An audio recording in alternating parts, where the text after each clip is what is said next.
El movimiento, encabezado por Francisco I. Madero en noviembre de 1910, tuvo un marcado acento político que buscaba la transformación del país, señaló el director del Instituto Nacional de Estudios Históricos de las Revoluciones de México, Felipe Ávila.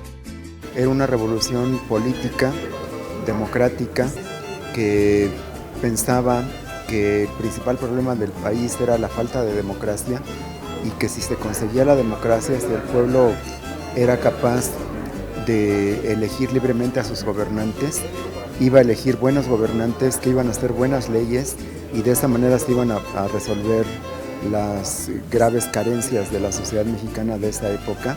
Para el investigador, quien participó en el conversatorio Revolución Mexicana, la primera revolución social del siglo XX, en la sede de la Secretaría de Cultura, Madero trató de alcanzar una conciliación imposible, uniendo elementos contradictorios, algunos opuestos al nuevo régimen. Esa conciliación que quiso hacer Madero era una conciliación imposible, porque no podía ser garante al mismo tiempo del status quo porfirista, de hacer reformas limitadas y querer representar a la revolución que él había formado.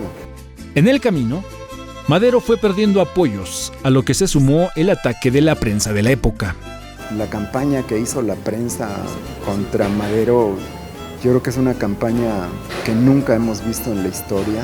Nunca ha habido una campaña de medios tan feroz, tan implacable, tan injusta contra un personaje que era un hombre de buena fe, era un demócrata convencido, consecuente, que permitió la libertad de prensa de manera irrestricta.